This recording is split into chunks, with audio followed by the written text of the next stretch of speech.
Hi అండి. అందరికీ నమస్కారం. Welcome to my channel. ఈ వీడియోలో ఇప్పుడే అందిన వార్త అండి. ఉద్యోగులకు సుప్రీంకోర్టు సంచలన తీర్పు ఇవ్వడం జరిగింది. సో, ఈ తీర్పు గురించిన పూర్తి సమాచారాన్ని వీడియోలో తెలుసుకుందాం. వీడియోని ఎక్కడే కానీ స్కిప్ చేయకుండా ఎండ్ వరకు చూడండి. అప్పుడు ఇన్ఫర్మేషన్ పూర్తిగా అర్థమవుతుంది. వీడియో చూస్తున్న ప్రతి ఒక్కరు వీడియోకి లైక్ చేయండి ఫ్రెండ్స్. ఈ వీడియోని తోటి ఉద్యోగ పెన్షనర్ మిత్రులతో అయితే షేర్ చేయండి. కొత్తగా మన ఛానల్ చూస్తున్నవారు సబ్స్క్రైబ్ చేసుకోకుంటే వెంటనే మన ఛానల్ అయితే సబ్స్క్రైబ్ చేసుకోండి. దీని ద్వారా నేను చేసే లేటెస్ట్ వీడియోస్ అన్ని మీ వరకు రీచ్ అవుతాయి. ఇక ఆలస్యం చేయకుండా వీడియోలోకి వెళ్ళిపోదాము.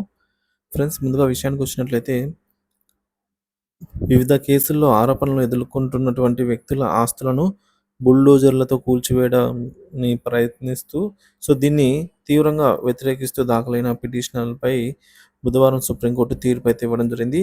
అధికారులు ఒక వ్యక్తి దోషి అని తేల్చి చెప్పలేరని, జడ్జిలాగా వ్యవహరించి నిందితుల స్థిరాస్తులను కూల్చివేయడం తగదని స్పష్టం చేసింది సుప్రీంకోర్టు.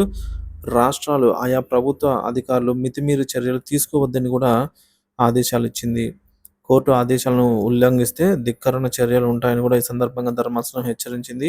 కూల్చివేత ప్రక్రియలో నిబంధనను ఉల్లంఘించినట్లయితే ఆ ఆస్తి పునరుద్ధరణకు సంబంధించి పరిహారాన్ని అధికారుల జీతం నుంచి వసూలు చేయాలని అయితే కోర్టు స్పష్టం చేసింది.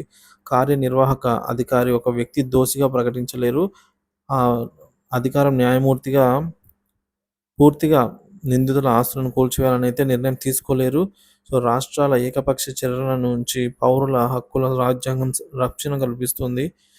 ఒక సామాన్య పౌరుడి ఇంటి నిర్మాణంలో అతడి ఎన్నో ఏళ్ల శ్రమ, కలలు కలిసి ఉంటాయి.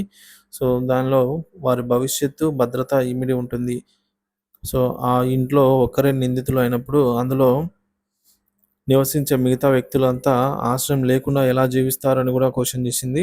అలాగే అక్రమ కట్టడాల తొలగింపు కోసం ఇంటి యజమాని 15 రోజులు గడువు ఇవ్వాలి. అంతేకాకుండా 3 నెలల్లో మున్సిపల్ అధికారులు ఒక డిజిటల్ పోర్టల్‌ను సిద్ధం చేయాలి. ఇప్పటివరకు వచ్చిన షోకాజ్ నోటీసులు, అక్రమ నిర్మాణాలను వీటిని తుది ఉత్తర్వులకు సంబంధించి వివరాలు అందులో పొందుపరచాలని చెప్పి justice BR Gavai, justice KV విశ్వనాథన్‌తో కూడినటువంటి ధర్మాసనం ఈ మేరకు తీర్పునైతే వెలువరించడం జరిగింది ఫ్రెండ్స్.